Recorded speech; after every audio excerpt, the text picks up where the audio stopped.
اب اگلی آیت بھی بڑی اہم ہے، سورۃ التوبہ کی آیت نمبر 123، یا ایھا الذین آمنوا قاتلوا الذین یلونکم من الکفار، اے ایمان والو جنگ کرو ان کافروں کے ساتھ جو کہ آس پاس ہیں تمہارے۔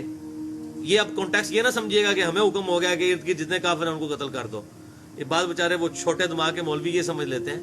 یہ کانٹیکسٹ کیا چل رہا ہے؟ بیسیکلی رومن امپائر جو ہے وہ اسلام کے بارڈر کے اوپر فوجیں لے کے آ گئی تھی 1.5-2 لاکھ کی، اور آپ صلی اللہ علیہ وسلم غزوہ تبوک کے لیے وہاں روانہ ہوئے، اور پھر آپ صلی اللہ علیہ وسلم کے روب کی وجہ سے وہ بھاگ گیا۔ 30,000 صحابہ کرام آپ کے ساتھ تھے، 1.5-2 لاکھ کی فوج مقابلہ نہیں کر سکی۔ آپ صلی اللہ علیہ وسلم 20 دن تک وہاں پر رہے، اور پھر اسلام کی ڈیٹرنس قائم ہو گئی۔ تو اس کی طرف اشارہ ہے کہ اب یہ ڈیٹرنس قائم رہنی چاہیے، اور جب کبھی قتال کا موقع آئے گا ان کے ساتھ قتال کرنا ہے۔ اور پھر اس کی پریکٹیکل ایگزامپل آئی سیدنا عمر فاروق رضی اللہ تعالیٰ کے دور میں، جب جنگ یرموک ہوئی، اس کے اندر رومن امپائر ڈھیر ہوئی، اور باقی رومن امپائر جو ہے وہ جزیہ دینے پر آمادہ ہوئی، اور پھر جنگ قادسیہ میں پرشین امپائر بھی، ایران بھی جو ہے وہ فتح ہو گیا، اور تقریباً 8,500 مسلمان شہید ہوئے اس جنگ کے اندر۔ ابو عبیدہ ابن سیدنا سعد ابن ابی وقاص رضی اللہ تعالیٰ عنہ مسلمانوں کی طرف سے امیر تھے۔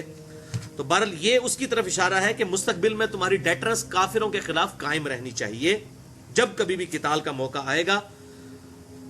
وَلْيَجِدُوا فِيكُمْ غِلْظَةً، اور چاہیے کافروں کو کہ وہ تمہاری طرف سے سختی پائیں، ذرا نرمی کا رویہ ان کے ساتھ نہیں کرنا، سختی کے ساتھ ان کے ساتھ پیش آنا ہے۔ مستقبل میں ابھی بڑے بڑے مارکے آنے والے ہیں۔ وَاعْلَمُوا أَنَّ اللَّهَ مَعَ الْمُتَّقِينَ، اور جان لو کہ بے شک اللہ تعالیٰ پرہیزگاروں کے ساتھ ہے۔ تو اعلاء کلمت الحق کے لیے قتال از دا سمم بونم آف اسلام، اسلام کا ہائیسٹ گڈ، سب سے اونچی چوٹی اچھائی کی وہ ہے قتال، کہ کوئی شخص اپنی جان لے کر اپنے رب کے حضور حاضر ہو جائے کہ اللہ یہ سب سے قیمتی چیز تھی میرے پاس، یہ میں تیری راہ میں قربان کرنے کے لیے میدان جنگ میں اتر آیا ہوں۔ قتال کے حوالے سے میں نے الگ سے بھی مسئلہ نمبر 25 کے نام سے گفتگو کی ہے، اس کے علاوہ بھی کافی لیکچرز ہیں۔ بہرحال سورہ التوبہ کی اسی تفسیر کے دوران جب آیت نمبر 29 آئی تھی، ہمارا جو لیکچر تھا 134 نمبر، اس میں وہ آیت آئی تھی سورۃ التوبہ آیت نمبر 29 کہ تم نے جو ہے اعلاء کلمت اللہ کے لیے، اللہ تعالیٰ کے کلمے کو بلند کرنے کے لیے، اس کے دین کو بلند کرنے کے لیے نکلنا ہے، اور پوری دنیا کو ایمان کی دعوت پیش کرنی ہے۔ نمبر 1 یہ آپشن ہے، ایمان کی دعوت پیش کرنی ہے، یا تو لوگ اسلام قبول کر لیں۔ نمبر 2، اگر اسلام قبول نہیں کرتے تو دب کر رہیں اور جزیہ دیں، وہ 4 دینار سالانہ ہوا کرتا تھا، میں نے ڈیٹیل کے ساتھ اس میں بتایا۔ اور اگر وہ جزیہ دینے پر آمادہ نہیں ہوتے تو پھر تیسرا آپشن ہے وہ قتال کے لیے تیار ہو جائیں۔ لیکن یہ صرف اسی خلیفہ کو اختیار ہے کہ وہ یہ کام کرے جب اس نے اپنے علاقے کے اندر اسلام قائم کیا ہو۔ اگر کوئی ایسا خلیفہ مسلمانوں کا حکمران بن جاتا ہے جس نے مسلمانوں کے علاقے میں بدماشی کا قانون رائج کیا ہوا ہو اور مسلمانوں کا مال ہڑپ کرتا ہو، مسلمانوں پر ظلم کرتا ہو، وہ کس منہ سے کہہ سکتا ہے کہ آپ اپنا ملک میرے حوالے کرو؟ جس طرح آج اکثر مسلمان ملکوں کی، بلکہ اگر میں کہوں سارے مسلمان ملکوں کی یہی حالت ہے تو یہ جھوٹ نہیں ہوگا جب تک کہ اپنے ملک کے اندر اسلام نافذ نہ کریں۔ تو خلفۂ راشدین کا جو قتال تھا یہ بالکل ڈیفرنٹ تھا۔ خلفۂ راشدین سیدنا علی رضی اللہ تعالیٰ عنہ کی شہادت کے بعد جتنی بھی قتال ہوئے ہیں الا ماشاءاللہ وہ سب کے سب ایک سپر پاور کا آپ سمجھ لیں ایکسپلوژن تھا۔ جس طرح آج امریکہ ہے، اس کو پاور حاصل ہو گئی ہے، اس کی بدماشی پوری دنیا کے اوپر ہے، اس وقت خلفۂ راشدین کے نیک جذبے کی وجہ سے مسلمانوں کو غلبہ حاصل ہو گیا تھا۔ خلفۂ راشدین تو آپ دیکھیں کس طرح کی زندگی تھی ان کی، زہد کی زندگی تھی، پیون لگے وہ کپڑے پہنا کرتے تھے، تو کوئی شخص کھڑے ہو کر بھی ان کو پوچھ سکتا تھا کہ آپ یہ کرتا کہاں سے آپ نے سلوایا؟ سیدنا عمر رضی اللہ تعالیٰ کا دور دیکھیں، ٹھیک ہے۔ لیکن بعد کے لوگ جنہوں نے اپنے محل تعمیر کیے اور مرتے مرتے اپنی اولاد کو اپنا خلیفہ بنایا، وہ مرتے ہوئے اپنی اولاد کو خلیفہ بناتا رہا، اور یہ بنو امیہ اور بنو عباس کا 1000 سال کا مسلمانوں کا دور، یہ اسلام کی فتوحات کا دور نہیں ہے، یہ مسلمانوں کی فتوحات کا دور ہے، یہ بات سمجھ لیں۔ اور ڈاکٹر اقبال نے اس چیز کو پوائنٹ آؤٹ کیا، اس کے بعد مولانا مودودی رحمہ اللہ نے، کہ ہمیں تاریخ سے یہ سبق سیکھ لینا چاہیے کہ اسلام کا عروج الگ چیز ہے اور مسلمانوں کا عروج الگ چیز ہے۔ ویسے تو یہاں سلطنت مغلیہ کی حکومت نہیں رہی ہے، تو وہ مسلمانوں کی حکومت تھی، اسلام کی حکومت اسے کوئی کہہ سکتا ہے؟ اکبر بادشاہ نے کتنی ہندو عورتوں سے شادی کی ہوئی تھی، تو آپ لاکھ اب پردہ ڈالتے رہے، وہ مسلمانوں کی حکومت تھی، اسلام کی حکومت نہیں تھی، ٹھیک ہے نا, یہ بدماش لوگ تھے بیسیکلی. اب ان کی خوش قسمتی تھی کہ مسلمان تھے. جیسے ہٹلر بھی اگر مسلمان ہوتا تو ہم اس کو بھی آج رحمت اللہ علیہ کہہ رہے ہوتے جی انہیں تو بھائی سبق سکھاتا سی.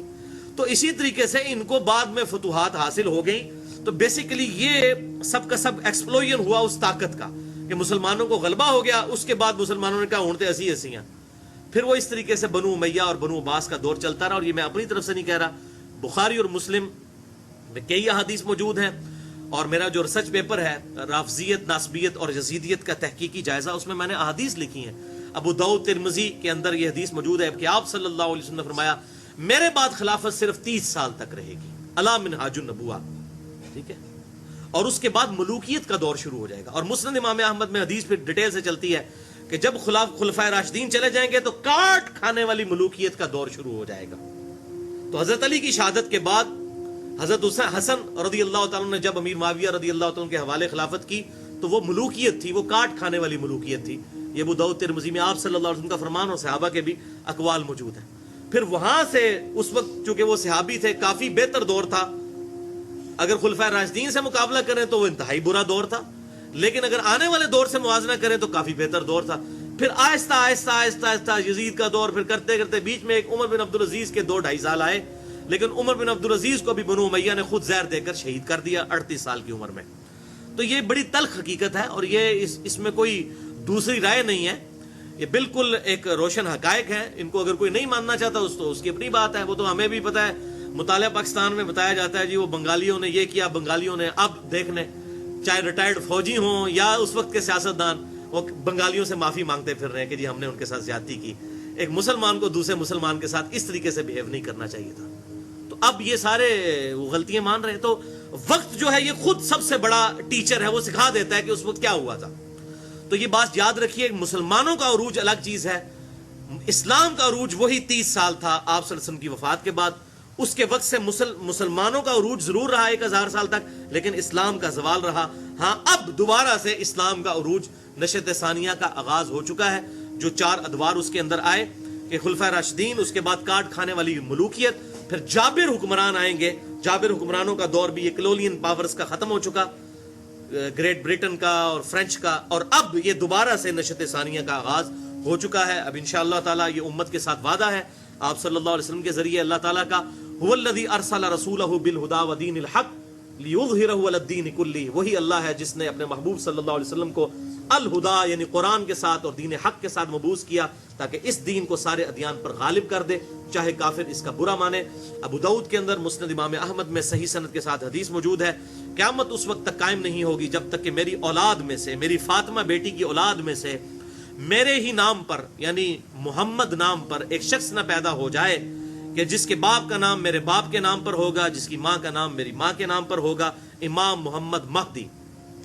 اور یہ وہ حدیث ہے جو اہل سنت اور اہل تشیع کے ہاں کامن حدیث ہے. ابو داؤد میں بھی پورا چیپٹر موجود ہے, مسند امام احمد کے اندر بھی. تو قیامت اس وقت تک قائم نہیں ہوگی جب تک یہ شخص پیدا نہ ہو جائے, وہ پوری دنیا کو انصاف سے بھر دے گا. تو قیامت سے پہلے ایک دفعہ اسلام نے سارے ریلیجنز کو سپرسیڈ کرنا ہے. یہ وقت ابھی تک اسلام پر نہیں آیا.